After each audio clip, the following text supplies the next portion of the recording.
কোনো নতুন কোনো আবিষ্কার নয়, নতুন কোনো কথা নয়। আদম আলাইহিস সালাম থেকে শুরু করে আখির নবী রাহমাতুল লিল আলামিন পর্যন্ত যত নবী যত পয়গম্বর পৃথিবীর মধ্যে আগমন করে সবাই একই কালেমা লা ইলাহা ইল্লাল্লাহ, ঠিক কি না? আদম আলাইহিস সালাম বলছেন। এখন আমার নবী যখন বলছে, নবী যদি বলে, আমরা যদি বলি নতুন বিষয় না। আদম বলছে আদম শফিউল্লাহ খলিলুল্লাহ, ঈসা আলাইহিস সালাম বলছে আমি কি ঈসা রূহুল্লাহ, এ মুসলমান মূসা বলছে আমি কালিমুল্লাহ, আর আমার নবী বলছে আমি মুহাম্মাদুর রাসূলুল্লাহ। জোরে জোরে বলেন মারহাবা। আদম বলে লা ইলাহা ইল্লাল্লাহ, নাই কোন ইলাহা ইল্লাল্লাহু আল্লাহ ছাড়া কিচ্ছু নাই, আল্লাহ ছাড়া কিচ্ছু নাই। লা ইলাহা নাই কোন ইলাহা ইল্লাল্লাহু আল্লাহ ছাড়া। পৃথিবীর মধ্যে যদি তোমরা খোঁজো ডান বামে তাকানোর সময় নাই, কারণ রব্বে করিম সারা পৃথিবীর মধ্যে আর কিছু নাই। তাকে পাওয়ার জন্যে, তাকে চিনার জন্যে আমি আদম, তাকে পাওয়ার জন্যে চিনার জন্যে আমি ঈসা, তাকে পাওয়ার জন্যে বোঝার জন্যে চিনার জন্যে আমি রূহুল্লাহ। আমি ওকে চিনার জন্যে তাকে পাওয়ার জন্যে একমাত্র মাধ্যম ঠিকানা হলো আমার নবী রাহমাতুল লিল আলামিন। জোরে বলেন মারহাবা। এ দুনিয়ার মুসলমান গভীর মনোযোগ। নবী লাগবে কবরে, নবী লাগবে বিজানে, নবী লাগবে ফুলসিরাতে, নবী লাগবে ইয়াউমুল কিয়ামতের ময়দানে। নবী বিনা কোনো বান্ধব থাকবে না। নবী বলেন হায়াতি খায়রুল লাকুম, নবী আমার উম্মতিরা গো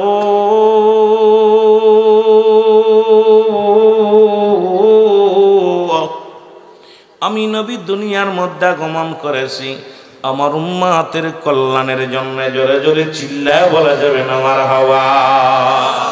কি মজার একটা বিষয়, নবী আসছে আপনার আমার মঙ্গলের জন্য। এই মুনাফিকেরা যারা কোষ নবী লাগবে না, নবী তোদের মতো মানুষ, যারা কোষ নবীও মানুষ, আমরাও মানুষ। নবীরা হলো গুনাহ থেকে মুক্ত, আমরা গুনায় যুক্ত। নবীরা হলো মাসুমের মাসুম, আমরা হলাম গুনাহ মার্কা মানুষ। আর এই গুনাহ মার্কা মানুষগুলো কেমনে কয় নবী আমগার মতো মানুষ? জোরে কোন ঠিক কি যায়? নবী কয় কি আমি উম্মতিরা গো, আমি নবী দুনিয়ার মধ্যে আগমন করলাম আমার উম্মতের জন্য কল্যাণ স্বরূপ। কারণ আমি নবী আমার উম্মতের সঙ্গে কথাবার্তা বলেছি, আমি আমার উম্মতের সঙ্গে চলাফেরা করেছি। আমার নবী দুনিয়ার মধ্যে কেমনে ব্যবসা করবে, কেমনে তুমি উম্মতিরা কেমনে ঘর সংসার করবে, কেমনে রাজনীতি করবে, কেমনে তোমরা দুনিয়ার মধ্যে জীবন যাপন করবে, সব প্রশিক্ষণ দেওয়ার জন্য রাহমাতুল লিল আলামিন আসলেন উম্মতের কান্ডারি সেজে। জোরে বলেন ঠিক কিনা? এ যুবক দিলের কান্ডা লাগা শোনো, আজকে কোথায় শরীয়তে নবী, তরিকাতে নবী, হাকিকতে নবী, মারিফাতে নবী, যেখানে তাকাইবেন সেখানেই নবী। নবী বিনে কোন দরদি নাই, বান্ধব নাই। সেই নবীর ভালোবাসতে চাই কি চাই না? আরো জোরে বলেন চাই কি চাই না? নবী কয় পৃথিবী থেকে বিদায় নিলাম, এটা আমার উম্মতের জন্য কল্যাণ স্বরূপ। আল্লাহ নবী ওয়াফাতি খায়রুন লাকুম, আমি নবী ওয়াফাত নিলাম, বিদায় নিলাম, এটা আমার উম্মতের জন্য কল্যাণ স্বরূপ। জোরে জোরে বলেন মারহাবা। আরো জোরে কইতেন নি রে বা? নবী কয় উম্মতিরা নেই, এই দুনিয়া থেকে বিদায় নিলাম আমার উম্মতের জন্য। নবী বলেন আমি বিদায় নিলাম। পৃথিবীর মধ্যে কোন উম্মত যখন ভালো কর্ম করে, আজকে এই কাকাতুয়ার জমিনের মসজিদ প্রাঙ্গণে, যে মসজিদ প্রাঙ্গণে আপনারা বসে আছেন, রব্বুল আলামিনের কাছে আমার নবী ডাক দে বলবে আল্লাহ, নবী ডাক দে বলে আল্লাহ। ওই কাকাতুয়ার ময়দানে আমার কিছু আশিকেরা বয়া বয়া তোমার প্রেমের আলোচনা শোনে, আমি নবীর প্রেমের আলোচনা শোনে। আল্লাহ আমি প্রশংসা করি আমার উম্মতের হইয়া। আবার কোন উম্মত যদি গুনাহের কাজ করে, আমার নবী উম্মতেরা রে, আমি নবীর সঙ্গে সঙ্গে ইস্তেগফার করি আল্লাহর দরবারে, আল্লাহ আমার উম্মতিরা গুনাহগার, গুনাহ করেছে আল্লাহ, আল্লাহ ওদের গুনাহগুলো মাফ করে দাও আল্লাহ, আল্লাহ আমি ওদের জন্য ইস্তেগফার করি, এই পৃথিবীর মধ্যে কে বা কার জন্যে কান্দে? আমি মাঝে মাঝে আলোচনা করতে যে কথাটা টেনে আনি, মুসলমান অন্যায় করে ছেলে মাফসায় বাবায়, অন্যায় করে গ্রামের ছেলে মাফসায় চেয়ারম্যান মেম্বার যাইয়া, এমন নবীর উম্মত হই না, ভুল করে উম্মত ক্ষমা চায় আমার নবী, এই নবীর পক্ষে থাকা লাগবে কি লাগবে না? আমার ভাইরা, আমার বন্ধুরা, আমার বিবি হিসেবে ছিল, রাসূল ছিল, স্বামী হিসেবে শ্রেষ্ঠ, রাষ্ট্রনায়ক হিসেবে ছিল শ্রেষ্ঠ। ও দুনিয়ার মানুষ, কোন দিকে আমার নবী? সব দিকে এক নাম্বার। নবী কুলের মধ্যে এক নাম্বার, মুসলমান মানব কুলে এক নাম্বার, যেখানে যাবেন সেখানেই নবী এক নাম্বার। কারণ উম্মতের জন্য সবচেয়ে বড় দিক নির্দেশনা হলো আমার নবী। জোরে জোরে চিল্লায় বলেন ঠিক কিনা? আজকে যারা রাসূলকে মুসলমান, কেউ বলে নবী রাখাল, আমি ওদিকে যাব না, অনেক পুরনো কথা। বড় বড় আলেমরা যারা রাসূলকে নিয়ে কটূক্তি করে, বড় বড় আলেমরা যারা আমার রাসূলকে নিয়ে মুসলমান উল্টা পাল্টা কথা বলে, মুসলমান তাদের সঙ্গে আমরা চলতেও রাজি না, তাদের কথা শুনতেও রাজি না, মানতেও রাজি না। কারণ নবী হলো ইমানেরও ইমান। ব্যক্তির জীবনের অমূল্য সম্পদের নাম হলো রূহ, আর মানব জীবনের অমূল্য সম্পদের নাম হলো ঈমান। কথা খেয়াল করবেন, কয়টা জিনিস? দুইটা জিনিস, একটা হলো ঈমান আর একটা হলো রূহ। একটা হলো ঈমান, একটা হলো রূহ। বডিটা দেখতে শুনতে ভালো, হাত আছে, পা আছে, সব ঠিক আছে, ভিতরে থেকে বাতাসটা বাইর হয়ে গেছে, এই বডিটার কোনো মূল্য নাই। এই জন্য মানব জীবনের অমূল্য সম্পদের নাম হলো ঈমান, আর ব্যক্তির জীবনের অমূল্য সম্পদের নাম হলো রূহ। রূহবিহীন যেমন বডির মূল্য নাই, ঈমানবিহীন কোনো আমলের মূল্য নাই। একটা হলো ঈমান আর একটা হলো আমল। যেহেতু আমি আলোচনা ধরছি মুসলমান, ইসলাম, ঈমান, ইহসান, কালেমা, নামাজ, রোজা, হজ, যাকাত, শরীয়ত, তরিকত, হাকিকত, মারিফত। মুসলমান কালেমা, নামাজ, রোজা, হজ, যাকাত আলোচনার একটি ঈমানের দিকে যাবে, রাসূলের প্রেমের দিকে যাবে, শরীয়তের আলোচনা করা লাগবে, তরিকাতের আলোচনা করা লাগবে। বাস্তবতা নিয়ে কিছু কথা বলবো, আল্লাহ যেন বুঝার তৌফিক দান করুক। এই জন্য আমি কমিটিকে জিজ্ঞাইলাম যে আমাকে কোনো বিষয় দিছেননি, যেহেতু দেয় নাই তাহলে চারিদিকেই কথাগুলো বলা লাগবে। যেহেতু শেষ ভালো যার সব ভালো, অনেক ব্যথা পল্লী এলাকার মধ্যে অনেক ওয়াজের দরকার, সব তো একবারে বলা সম্ভব নয়, তবে চেষ্টা করব কিছুটা আপনাদের দেওয়ার জন্যে। আল্লাহ যেন দয়া করে, জোরে জোরে চিল্লায়া বলা যাবে না মারহাবা। আমার রাসূল রাখাল ছিলেন। কেন ছিলেন? আমার নবীর যখন রাখাল বলো, এ মুসলমান গভীর মনোযোগ, নবী রাখালি করলেন, রাখালির ভেসে আসলেন একটাই কারণ, সেটা আমার উম্মতের মধ্যে অনেক গরিব মানুষ আসবে। রাসূল বকরি চড়াইছে, রাসূল পাক সাল্লাল্লাহু আলাইহি সাল্লাম মাটি কাটছে, মাটি টানছে, একটাই কারণ হলো আমার উম্মতিরা অনেক অনেক উম্মতিরা হবে দিন মজুরি, অনেক উম্মতিরা হবে পৃথিবীর মধ্যে তারা হবে গরিব, যাতে করে অন্য কোনো উম্মাত যেন কষ্ট না পায়। কারণ নবীর আদর্শের দিকে যখন তাকাবে উম্মাতিরা চিন্তা করবে আমি জন বেচলে দোষ কি, রিক্সা চালাইলে দোষ কি, আমি ভ্যান চালাইলে দোষ কি। কারণ নবীর শিক্ষা করো না ভিক্ষা মিয়ানত করো সবে। তোমার মতো তার মানুষের বাড়ি বাড়ি হাত পেতে খায় নাই, বস্তা গাড়ি করে নিয়ে চাউল ডাউল কালেকশন করে সব ভাগ করে খাই নাই। এর চামড়ার টাকা ব্যবসা বন্ধ হয়ে গেছে, এখন জ্বালা ধরছে গায়ে, জোরে বলেন ঠিক কিনা?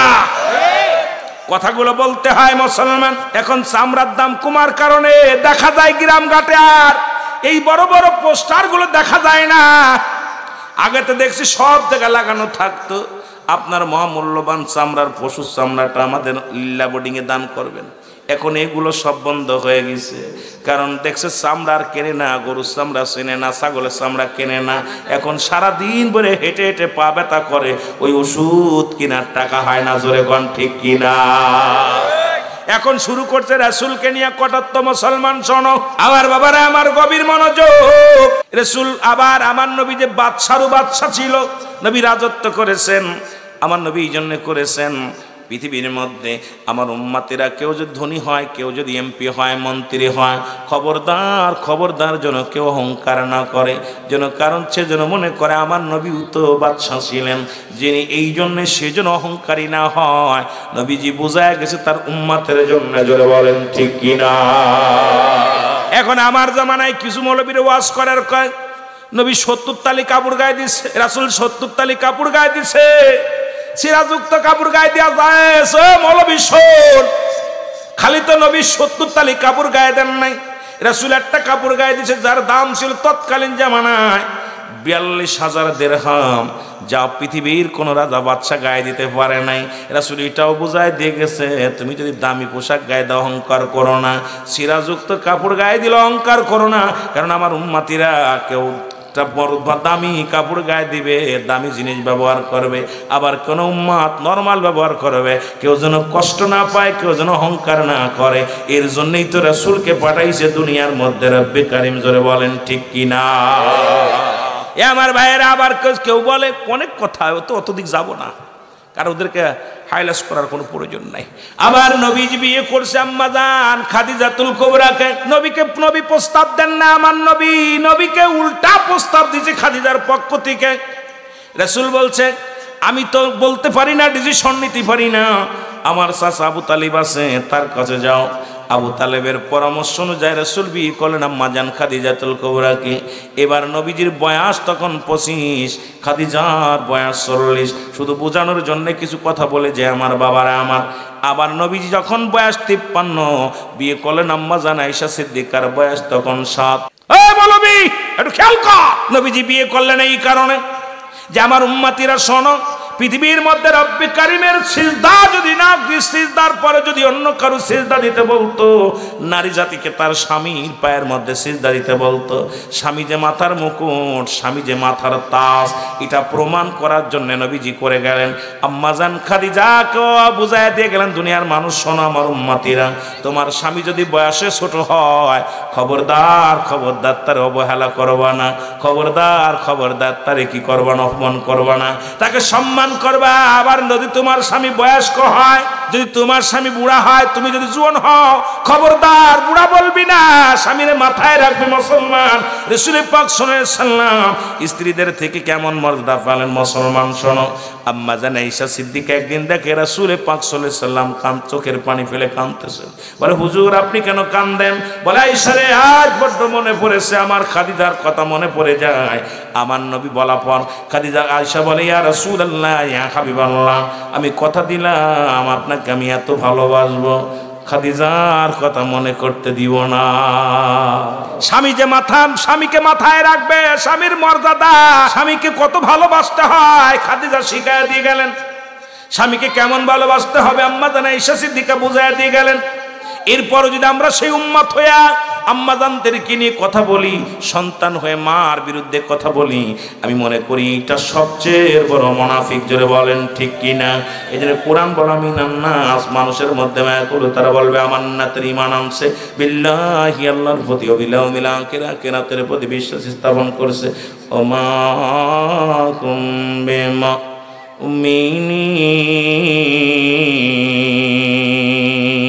মুনাফিক তৎকালীন জামানায় ছিল, এখনো আছে। মিনান নাস, আব্দুল্লাহ ইবনে উবাই নবীর সাহাবী ছিল, রাসূলকে মারার ষড়যন্ত্র করেছিল।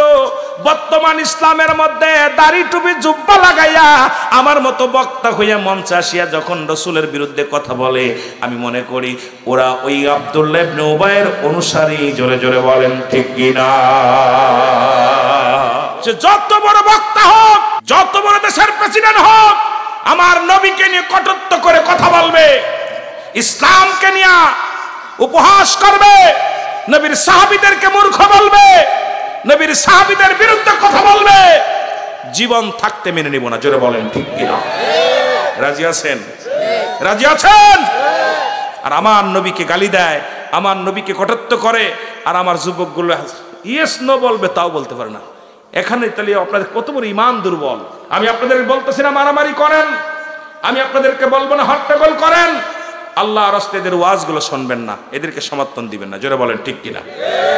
আমি মারামারির পক্ষে না, পুরানোর পক্ষে না, জ্বালানোর পক্ষে না। আমরা সুন্নি জামাত, আজ পর্যন্ত আমার বিশ্বাসের নাম আর সুন্নি আহলে সুন্নাত ওয়াল জামাত কারো গাড়িতে আগুন দিছে, আহলে সুন্নাত ওয়াল জামাত কারো মাথায় বাড়ি দিছে, আহলে সুন্নাত ওয়াল জামাতের কোনো সদস্য কারো ঘর দরজা জ্বলাই দিছে, আমার বিশ্বাস হয় না। কারণ এরা রাসূলের আদর্শ নিয়ে চলে, এরা হাঙ্গামা মারামারি এগুলো পছন্দ করে না। আবার আমাদের মতো দাড়ি টুপি মাথায় দিয়ে কেউ মন্দির ভাঙতেছে, কেউ আপনার ওই ভাঙতেছে, ওই প্রতিমা ভাঙতেছে, কেউ আবার ওই আপনার দেখবেন ওই যে দুই গ্রুপই কথা বুঝেনি ফাটায় একবার হাসপাতালে পাঠাচ্ছে, মেরে ফেলতেছে মানুষ। কিন্তু আহলে সুন্নাত ওয়াল জামাত এমন ইতিহাস নাম বলা যাবে না, নাম বলা যাবে না, কারণ আমরা দেখতেছি এগুলো সবাই। একটু যারা মিডিয়া মোবাইল যাদের আছে, মোবাইল যারা আছে তারা সবাই আমরা দেখতেছি। আমার ভাইয়েরা, আমার বন্ধুরা, আমার রসুলের কেমন আদর্শ ছিল। হযরত আনাস রাদিয়াল্লাহু তাআলা বলে, আমি দীর্ঘ 10টা বছর হুজুরের খেদমতে ছিলাম, 10 বছর খেদমতে ছিলাম। আহলে সুন্নাত ওয়াল জামাতের চরিত্র কেমন হবে হযরত আনাস বুঝায় দিয়ে গেল। নবীর আদর্শ কেমন হবে, আমাদের আদর্শ কেমন হবে।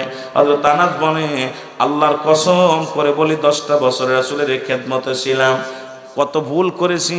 নবী একটা চাইলে আর একটা করতাম, একটা কইলে আর একটা কইতাম।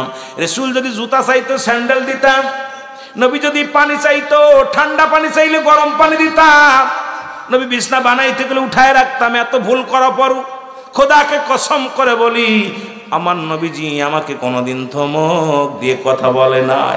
ইয়া দ্বারা প্রমাণ হয় নবীর আদর্শ যার ভিতরে আছে সে কোনোদিন খুন খারাপি, মানুষ মারা, আমার এই গাড়ি পোড়াপুড়ি, এই হট্টগোলের মধ্যে কোনোদিন যাইতে পারে না। জোরে বলেন ঠিক কিনা? ওর মতের বাইরে গেলে দেই ওয়াজ করে, বক্তা ওয়াজ করতে পিএসএ ধরেই মারে, পিএসএর বিরুদ্ধে। যেদেরকে আর এক বক্তা বলছে চিনি নাকি বাংলাদেশের বড় মাদানি, উনি বলছে ঈমান আনার পর কোন নামাজ নয়, ঈমান আনার পর এক নম্বরে হলো জিহাদ। যে রাসূল নামাজ, মুসলমান শোনো কালেমা পড়েছিবেন, নামাজ এক নম্বরেই হলো না কালেমা। কালেমা যখন পড়লা দ্বিতীয় হলো নামাজ, তৃতীয় হলো মুসলমান। শোনো 5টার মধ্যে নাম কালেমা, নামাজ, রোজা। এক নম্বরে হলো নামাজ, এক নম্বরে হলো কালেমা। তুমি পড়েছো লা ইলাহা ইল্লাল্লাহু মুহাম্মাদুর রাসূলুল্লাহ। আমার সাথে পড়েন, আশহাদু আল্লা ইলাহা ইল্লাল্লাহু ওয়াহদাহু লা শারীকা লাহু ওয়াশহাদু আন্না মুহাম্মাদান আবদুহু ওয়া রাসূলুহু। রাসূল পাক সাল্লাল্লাহু আলাইহি সাল্লাম তাকে পাওয়ার একমাত্র মাধ্যম, ঠিকানা। এবার যখনই আপনি কালেমা পড়ছেন, নামাজ বাধ্যতা, প্রতিটা নরনারীর উপরে নামাজ ফরজ, বাধ্যতামূলক।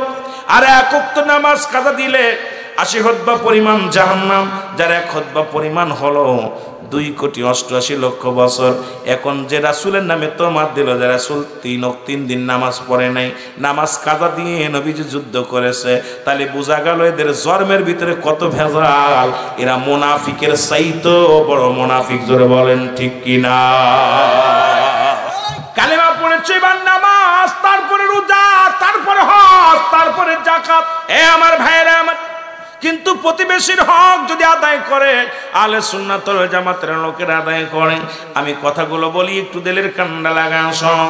তৎকালীন জামানায় একজন ব্যক্তি আব্দুল্লাহ ইবনে মুবারক, ইনি প্রতি বছর রাসূলুল্লাহর রওজা মুবারক জিয়ারত করতে যাইতেন।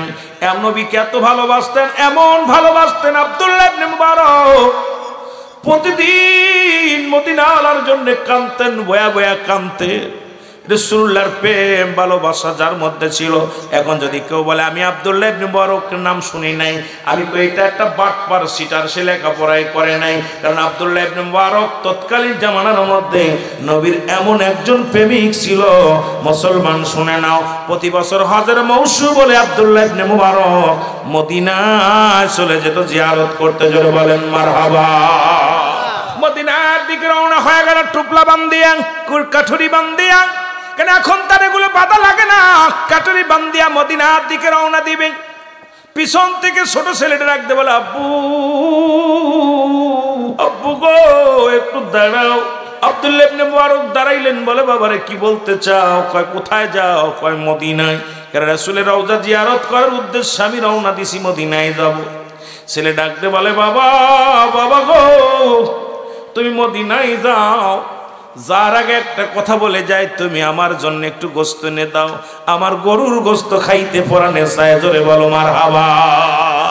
আব্দুল্লাহ ইবনে মুবারক বলে, বাবা আমি তো যাইতেছি মদিনা, এখন তো গোস্ত আনবো কোথা থেকে, তোরে খাইবো কই থেকে? গোস্ত পরানে চাইলো কেন? কয় বাবা আমাদের পাশের বাড়ি, ওই পাশের বাড়ি আমি যখন মক্তব থেকে আসতেছিলাম, হুজুরের কাছ থেকে পড়া করে আসতেছিলাম, পথের মধ্যে দেখি আমার বন্ধুর বাড়িতে বন্ধুর মা গোস্ত পাকাইছে, এত সুন্দর ঘিরান, এত সুন্দর সেন্ট। এই জন্য ইসলামটাকে কত সুন্দর বোঝানোর জন্য আমি কথাগুলো বলে যাই। বড় মুসলমান শোন, মা বাবা গো, আমাকে ওরা গোস্ত দেয় না, আমার গোস্ত পরানে চাইছে, একটু গোস্ত দাও। আব্দুল্লাহ ইবনে মুবারক বলে, বাবা দাঁড়াও আমি আসি। বলে ওনার বাড়িতে চলে গেলেন, যে সালাম দা, আসসালামু আলাইকুম আলাল ভাই। ঘরের মধ্যে বাড়ির মধ্যে কেউ আসুনি, ভিতর থেকে আওয়াজ আসে, ওয়ালাইকুম আসসালাম। কে গো আপনি? বলে আমি আব্দুল্লাহ ইবনে মুবারক। কই ভাই আপনি আমার বাড়ি আসছেন, আসেন তাড়াতাড়ি বসেন। কই ভাই আপনি আমার বাড়ি আসছেন, আমি খুশি হয়েছি, আপনি একজন আশিকে রাসূল, আপনি একজন নবীর প্রেমিক, আপনি আমার বাড়িতে আসছেন, আমি অত্যন্ত খুশি হয়েছি। বলে আমি তোমার বাড়ি আসছি, আমি আগে জানতে চাই তুমি কি মুসলমান? কয় হ মুসলমান। কে আপনার কি সন্দেহ হয়? কয় না সন্দেহ হয় না, আমি জিজ্ঞাসি আপনি মুসলমান কিনা? কয় হ। আমি আপনার কাছে জানতে চাই আপনাদের বাড়ি কি গোস্ত আনছিলেন? বলে হ্যাঁ। কয় গোস্ত পাকাইছে কিনি? কয় হ্যাঁ। কয় আমার ছেলে আইছিল নি? কয় হ্যাঁ। কয় আমার ছেলে কি গোস্ত চাইছে? কয় হ্যাঁ। কেন গোস্ত দিলেন না কেন? কয় না দিই নাই। বলে আপনি কেমন মুসলমান? আপনি কি কোরআন পড়েন না? প্রতিবেশীর বিষয়ে যারা, এই কোরআনুল কারীমের মধ্যে কতবার এসেছে প্রতিবেশীর বিষয়ে যারা। এ মুসলমান, প্রতিবেশীর হক বিষয়ে কথা বলতে যাই, আপনি কেন আমার সন্তান, আপনি আসলো, আপনি কেন গোস্ত দিলেন না? আজকে আমার সমাজের ইনসাফ নাই, আমার সমাজের মধ্যে কোন মানুষের মধ্যে ইনসাফ নাই, সেই ইনসাফের আলোচনা নাই। মানুষ আজকে কেন জানো ও মুসলমান ডিজিটাল হয়ে গেছে, এমন ডিজিটাল হতে হতে মানুষের প্রতি মায়া মমতা ভালোবাসা সব নষ্ট হয়ে গেছে। ধরে বলেন ঠিক কি? আমার ভাইরা, আব্দুল্লাহ ইবনে মুবারক ডাকতে বলে, ভাই আপনি কি কোরআন পড়েন না? কোরআনের মধ্যে প্রতিবেশীর হক হিসেবে যারা ব্যবহার করছে আমার আল্লাহ, আমি জানি, আমি পড়তে পারি, আমি একজন কোরআনের হাফেজ, তবে এই জন্য আমি দিই নাই। কেন দিই নাই আপনি শুনে লন। আপনার ছেলে এসেছিল, আমার 3টা ছেলে মেয়ে, আমি আজ একটা সপ্তাহ আমার ছেলে মেয়েদের মুখে একটু পানি দিতে পারি না। প্রতিদিন আমি কাজে বাইর হয়ে যাই, সন্তানেরা কান্দে, বিবি কয় স্বামীরে খাবার ব্যবস্থা করে দাও। প্রতিদিন আমি ব্যাগ নিয়ে বাজারে যাই। মুসলমান শোনো, শহরে যায়, শহরের কোনো মানুষ আমারে কাজ দেয় না। আমি সকালবেলা চলে যাই, সন্ধ্যাবেলা খালি ব্যাগ নিয়ে বাড়ি আসি। সন্তানগুলো ক্ষুধার যন্ত্রণায় কান্দে, আব্বু ক্ষুধার সহ্য করতে পারি না, ক্ষুধার যন্ত্রণা সহ্য করতে পারি না। এ ভাই মুবারক, বাইরে শোনো, আজকে যখন আমি বাজারের দিকে যাইতেছিলাম, আমার ছোট ছেলেটা পিছন থেকে ডাক দিয়ে বলে, আব্বু আজকে যদি খাবার নামতে পারো মনে হয় মারা যাব, এই ক্ষুধার যন্ত্রণা সহ্য করতে পারবো না আব্বু। আমি সারাদিন মানুষের দ্বারে দ্বারে বেড়াইলাম, কেউ আমার একটা কাজ দিল না, কেউ একটা কাজের সন্ধানও দিল না। বিকেল হয়ে গেল, আমি কাজ না পেয়ে আমার সন্তানের কান্না শুধু সামনে হাজির হয়ে গেছে।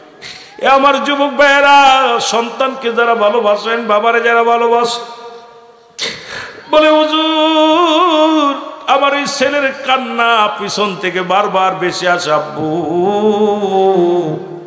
যদি আজকে খানা না নো বাবু ঘর মনে হয় আর বাঁচব না। এই আওয়াজটা বারবার আমার কানে ভেসে আসলো। আমি কাজ না পেয়ে সন্ধ্যা লাগা ভাব হয়ে আসলো, আমিও ব্যাগ নিয়ে বাড়ির দিকে আসতেছিলাম। হঠাৎ দেখি একটা গরু মরে পড়ে আছে, আর ওই মরা গরুর গোস্তগুলো কুকুর শেলে বাগ করে খাচ্ছে। আমি তাদেরকে তাড়াইয়া দিয়া ওই মরা গরুর রোদ থেকে কিছুটা গোস্ত কেটে আনছি, কেটে এনে এইটা আমার সন্তানদেরকে রান্না করে দিছি। এ ভাই মুবারক, আপনি একজন ইমানদার মানুষ, ধনী মানুষ, আপনি ধনী মানুষ, বড় লোক মানুষ, আপনার ছেলেকে আমি এই জন্য মরা গরুর গোশত দিই নাই, কারণ আমার কলিজার টুকরা সন্তানদের আমি খাওয়াইছি, কারণ খোদার যন্ত্রণায় সন্তানগুলো ছটপট করতেছিল, এটা আমি বাবা হয়ে সহ্য করতে পারি না, এই জন্য মরা গরুর গোশত কেটে এনে আমার সন্তানদেরকে আমি রান্না করে খাওয়াইছি। জোরে জোরে চিল্লা বলা যাবে না আল্লাহু আকবার। আমার ভাইয়েরা আমার, মুবারক চোখের পানি ছেড়ে ডাকতে বলে, ভাই কে শোনাইলা রে, আরে একটা সপ্তাহ তুমি না খেয়ে আসো, আমি মুবারক মদিনার দিকে রওনা হয়ে গেছি। রব্বে কারীম যদি আমারে ক্ষমা না করে, আমি কিয়ামতের ময়দানে জবাব দিব কি আল্লাহর দরবারে, মাবুদ ও মাবুদ, বাড়ির প্রতিবেশী না খেয়ে আসি রে, আমি জানি না রে আল্লাহ। কয় ভাই একটু দাঁড়াও, আমি আসি। বাড়িতে চলে গেল, বাড়িতে যা বিবিরে ডাক দে, কয় বিবি রে চাউল ডাউল যা আছে দাও, তাড়াতাড়ি দাও। এবার মুসলমান ডাল চাল যা ছিল সব মাথায় করে আনলেন, টাকাগুলো মদিনায় যাওয়া যে টাকাগুলো ছিল সব টাকা দিয়ে দিলেন। কয় বাইরে এই নাও, এই চাউল দিয়ে রান্না করো, আর টাকা নয় এটা দিয়ে বাজার করো, তোমার সন্তানদেরকে প্রাণ ভরে খাওয়াও। যাব না আমি মদিনায় যাব না, মদিনায় যাব না। আরে ইমানদারেরা শুনে নাও, আজকে যারা রসুলের প্রতি তো মাদ্দায় রসুলের আশেকের ওয়াজটা একটু শোনো, তারপরে একটু চিন্তা করো, জোরে বলো আল্লাহু আকবার। এ দুনিয়ার মুসলমান,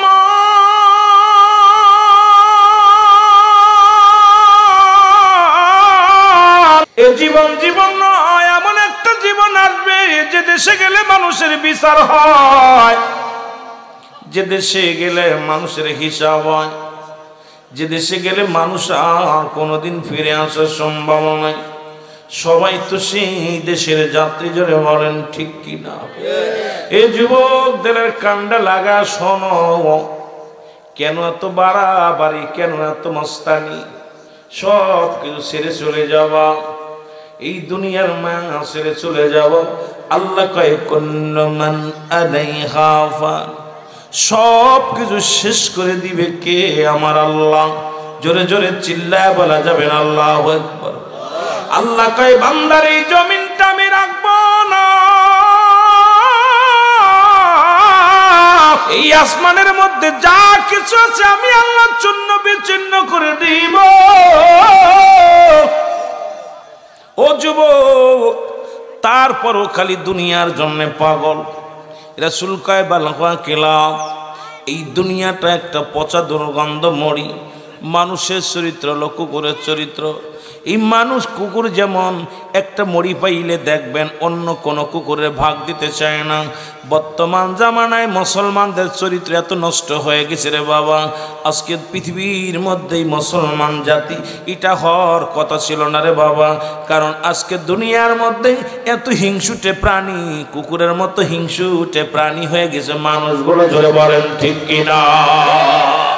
আবার অনেকে বলতে পারে হুজুর আমাদেরকে কুকুরের লগে তুলনা দিলেন, আমি দেই না। আমার নবী বলছে বাল হুয়া খিলাফ, এই দুনিয়াটা পচা দুর্গন্ধ মরি।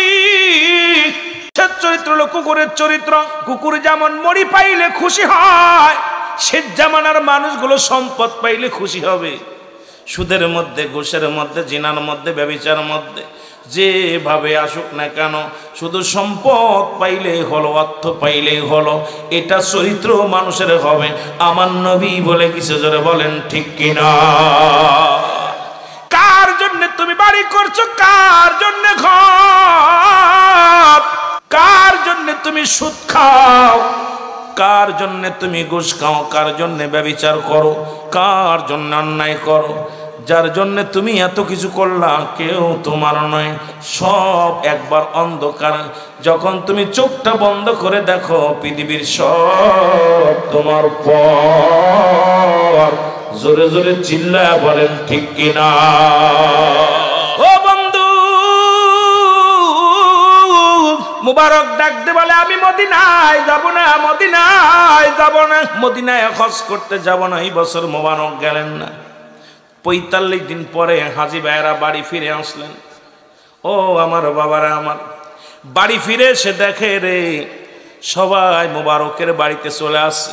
এসে ডাকতে বলে মুবারক, আমরা জানি তুমি একজন ভালো মানুষ, আমরা জানি তুমি একজন কামেল মানুষ, কিন্তু একই তাঁবুর ভিতরে রান্না, একই তাঁবুর ভিতরে ঘুমাইলাম, একই পাতিলের খানা খাইলাম, একই সাথে জামাতে নামাজ আদায় করলাম, তুমি কবের ফ্লাইটে আসলা? আমাদের সঙ্গে তো বলে আসলা না, চলে আসলা। আব্দুল্লাহ ইবনে মুবারক ডাক দেবা, হাজী ভাইরা শোনো, ওই আল্লাহর কসম করে বলি আমি এ বছর মদিনায় যাই নাই, এই বছর আমি মদিনা শরীফ জিয়ারত করতে যাই নাই। হাজিরা বলে মিথ্যা বলেন কেন? একই তাঁবুর ভিতরে থাকলাম, একই জায়গায় ঘুমাইলাম, একই সাথে সালাত আদায় করলাম, আপনি বলেন মদিনায় যাই নাই। মোবারক রে মিথ্যা বলেন কেন? এর মোবারক বলে আল্লাহর কসম করে বলি আমি মদিনায় যাই নাই।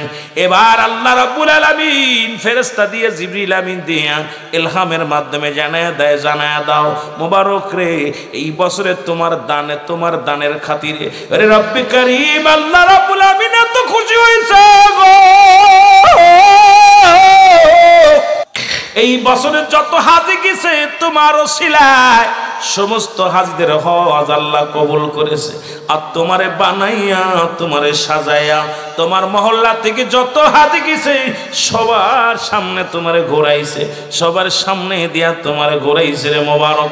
এই জন্য আজকে আমাদের প্রতিবেশীর হকের দিকে খেয়াল নাই, প্রতিবেশী মানুষগুলো অসহায় পড়ে আছে, আর আমরা দুনিয়ার মধ্যে সম্পদের পাহাড় গড়তেছি, বাড়ি বানাইতেছি, গাড়ি বানাইতেছি। আজকে প্রতিবেশী কি হালাতে আছে একবার খবর নিলাম না। কেমন মুসলমান আমার বুঝি আসে না, জোরে জোরে বলেন ঠিক কিনা? দুইটা টাইমে মানুষের মরণ হয়, এক নাম্বার রাত, এক নাম্বার দিন। হয় মৃত্যু হবে রাত্রে, না হয় দিনে। আর দুইটা টাইমই শুরু করছে আমার আল্লাহ নামাজ দিয়ে, রাত শুরু করেছে নামাজ দিয়া, দিন শুরু করেছে নামাজ দিয়া। নামাজ ছেড়ে দিয়া কবিরা গোনাহ। নামাজ কাফের এবং মুসলমানদের মধ্যে পার্থক্য হলো নামাজ। এখন আজকে মুসলমান এই নামাজের ওয়াজ কেন করলাম? আমি ওই যে বললাম একটা কথা, আগে কালেমা পড়েছেন, কালেমা পড়া পরে দ্বিতীয় কাজ হলো নামাজ আদায় করা। জোরে বলেন ঠিক কিনা? এখন যদি কোনো মৌলবী যদি বলে নামাজ লাগবে না, ওর মতো বাটপার আর পৃথিবীর মধ্যে কেউ নাই। যুবক ভাইরা শুনে না, ওরা তুমি মৃত্যুবরণ করবে দুইটা টাইমে, একটা হলো রাত্রে, একটা হলো দিনে। দিন শুরু করেছে নামাজ দিয়া, রাত শুরু করেছে নামাজ দিয়া। দিনের শুরু হলো ফজর, রাতে শুরু হলো মাগরিব। মুসলমান তুমি যদি আল্লাহর গোলাম হতে চাও, নবীর প্রেমিক হতে চাও, অবশ্যই রাত দিন যদি তুমি আল্লাহর শুকরিয়া আদায় করার দরকার হতে থাকে, তাহলে অবশ্যই নামাজের প্রয়োজন আছে কিনা? রাসূলুল্লাহ নিজে নামাজের জন্য তাগিদ দিছে, নামাজের প্রতি যত্নবান ছিল। যে নবী যাক শুধু নামাজ নয়, জামাতের জন্য গুরুত্ব ছিল। রাসূল শেষ জীবনে আম্মা জান আয়েশা সিদ্দিকাকে ডাক দিয়ে বলে, আয়েশা রে, আয়েশা আমি বলে গেলাম আমার আজকের নামাজে ইমামতি করবে আমার হযরত আবু বকর সিদ্দিক রাদিয়াল্লাহু তাআলা। জোরে জোরে বলা যাবে না মারহাবা? কে ইমামতি করবে? রাসূল বলে গেলেন, মসজিদের ভিতর থেকে হুকুম দিয়ে দিলেন সাহাবীদেরকে, আমার অমুক সাহাবী নামাজ আদায় করবে, উনি ইমাম হবে, মুসল্লিরা কি হবে? মুসল্লি হবে। এ মুসলমান অসুস্থ হয়ে গেলেন, নবীজি শেষ জীবনের একটা কথা আমি বললে আপনারা বুঝতে পারবেন। আর সেই নবীকে নিয়ে যদি বলে নবী নামাজ ছেড়ে দিয়ে যুদ্ধ করেছে, এদের মতো বাটপার, এদের মতো সিটার দুনিয়ার মধ্যে থাকতে পারে না। এটা বোঝানোর জন্য আমি কথাটা আপনাদেরকে বইলা যায়। রাহমাতুল লিল আলামিন মাঝে মাঝে সুস্থ, মাঝে মাঝে অসুস্থ গো। রাসূলুল্লাহ আম্মা জান আয়েশা সিদ্দিকার ঘরের মধ্যে আমার নবী আয়েশা রে, আযান হইছে নি রে, নামাজ হইছে নি? কি ইয়া রাসূলুল্লাহ, না নামাজ হয় না, আযান হয়। হঠাৎ রাসূলুল্লাহর হুঁশ ফিরে ফেলেন। আমার নবী আয়েশা রে, আয়েশা তুমি একটা কাজ করো, আমার মাথাটা উঁচু করে ধরো। আম্মা জান আয়েশা সিদ্দিকা রাসূলুল্লাহর মাথা মুবারক উঁচু করে ধরলেন। বলে, আয়েশা রে একটা কাজ করো, তুমি জানালাটা খুলে দাও, জানালার পর্দাটা সরাইয়া দাও। জানালার পর্দাটা সরাইয়া দিলেন। রাসূলুল্লাহ দেখে মসজিদের মধ্যে হযরত আবু বকর সিদ্দিক রাদিয়াল্লাহু তাআলা আনহু উনি ইমামতি করতেছেন, মুসল্লিরা দাঁড়ায়া দাঁড়ায়া সালাত আদায় করে। জোরে বলেন মারহাবা। রাসূলুল্লাহ নামাজ দেখিয়া এবার দেখে সাহাবীরা নামাজ আদায় করেন। রাসূলুল্লাহ চোখের পানিগুলো দরদর করে ছেড়ে দিছে গো। নবীর চোখ দিয়া দরদর করে পানি ছেড়ে দিছে। আম্মা জান আয়েশা সিদ্দিকা চিন্তা করে, আল্লাহ না জানি আমার স্বামী কষ্ট পেয়েছে মনে, এদিকে হলো আমার আব্বাজান, এদিকে হলো রাসূলুল্লাহ, আমার স্বামী হলো আমার নবী, স্বামী আমার এখানে অসুস্থ, এদিকে আমার আব্বাজান ইমামতি করে, আর বুঝতে বাকি নাই তার মানে যে ইমাম পরিবর্তন হয়েছে আমার নবী দুনিয়ার মধ্যে আর বেশি দিন থাকবে না। নবী বলে আয়েশা রে, যে নামাজের জন্য আমি কষ্ট করলাম, যে নামাজের তালিম দিতে যায় আমি নবী কত পাথরের আঘাত খাইলাম, ওই নামাজের জন্য আমি কত না কষ্ট পাইলাম, ওই নামাজের কথা বলতে যাইয়া কত আক্রমণের শিকার হইলাম রে আয়েশা, ওই জামাতের জন্য কত না কষ্ট করলাম। আয়েশা রে, আমার মরণে আজকে শান্তি রে আয়েশা, তুমি যে পানি আমার চোখ দিয়ে দেখো, এই পানিটা আমার আনন্দের পানি, কষ্টের পানি নয়। আমি জামাতের জন্য সাহাবীদেরকে নিয়ে কত কষ্ট করেছি, নামাজ নামাজ, সালাত সালাত, জামাত, এই জামাতের ফজিলাত সাহাবীদেরকে বোঝাইছি। আজকে আমি দেখলাম, আমার নিজ চোখ দিয়া প্রাণ ভরে দেখে গেলাম আমার উম্মতিরা জামাতের সঙ্গে নামাজ আদায় করে। জোরে বলেন মারহাবা। নবী বললেন, যদি কোনো ব্যক্তি 5 ওয়াক্ত সালাত, 5 ওয়াক্ত নামাজ সময় মতো আদায় করতে পারবেন, আমি নবী তার হাত ধরে জান্নাতে নিব। জোরে বলেন মারহাবা।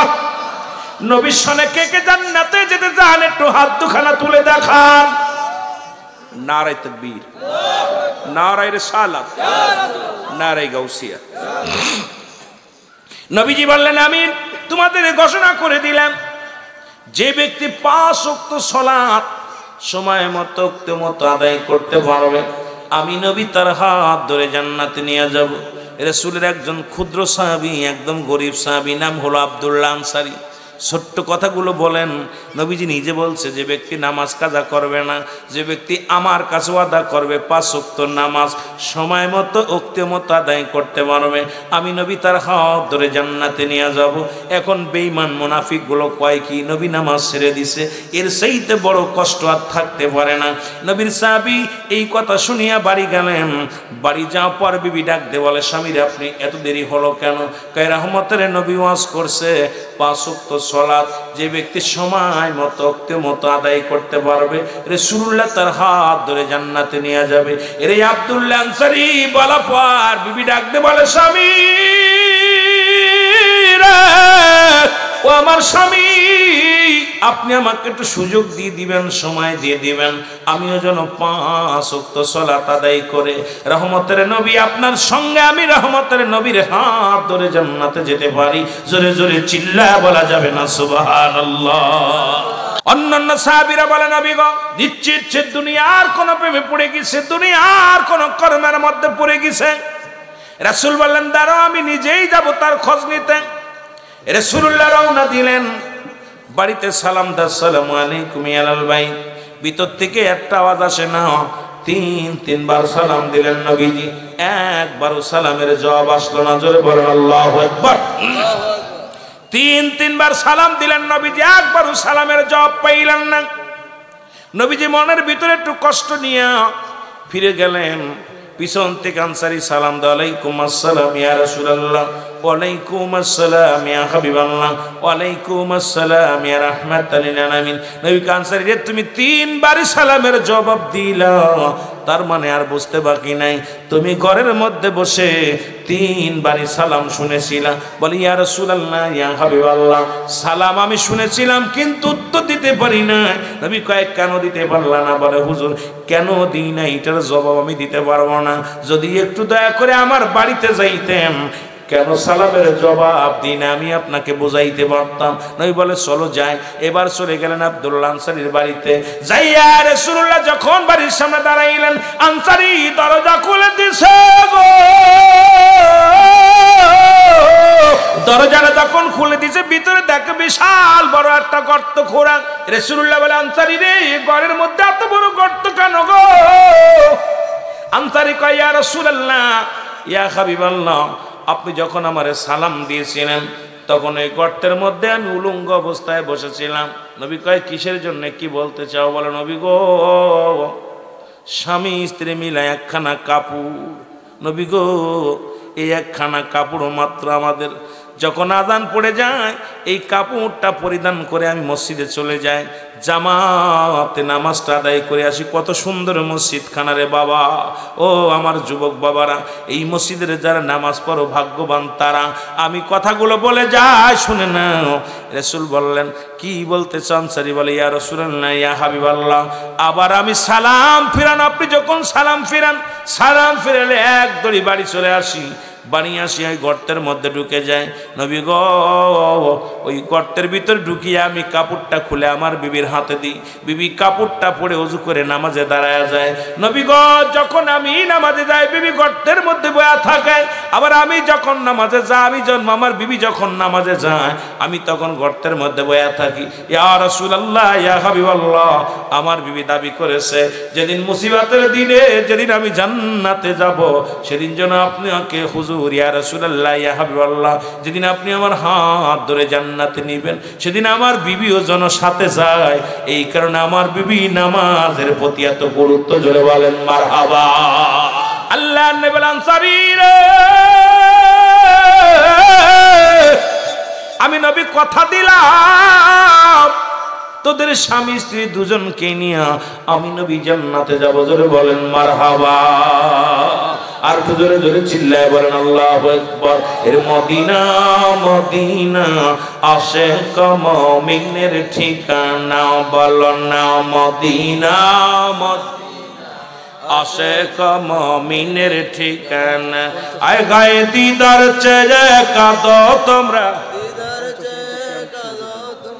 হও না নবীর দিওয়ানা, মদিনা মদিনা আশিক মুমিনের ঠিকানা, বলো না মদিনা। নবীর প্রিয় সাহাবী হযরত আবু বকর সিদ্দিকী, বলো নবীর প্রিয় সাহাবী এর ভালোবেসে শুইল পাশে, ভালোবেসে শুইল পাশে, যায় আসে তাই দেখো না মদিনা আশিক মুমিনের ঠিকানা, বলো না মদিনা মদিনা। আয় হায় দিদার চেয়ে কাঁদো তোমরা, দিদার চেয়ে কাঁদো তোমরা, হও না নবীর দিওয়ানা, মদিনা আশিক মুমিনের ঠিকানা। জালালউদ্দিন সুয়ুতী ফুসাতুবার দেখল নবীজি, বলো জালালউদ্দিন সুয়ুতী ওরে এতবার দেখিয়াও নবী, এতবার দেখিয়াও নবী, তৃষ্ণা তাহার মেটে না, মদিনা মদিনা আশিক মুমিনের ঠিকানা, বলো না মদিনা মদিনা আশিক মুমিনের ঠিকানা।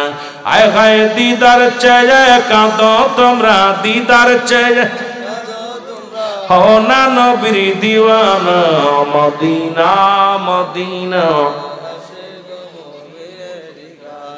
কালো হাবশি বেলাল ভালোবাসলো ওই নবীকে, ও ভালো কালো হাবশি বেলাল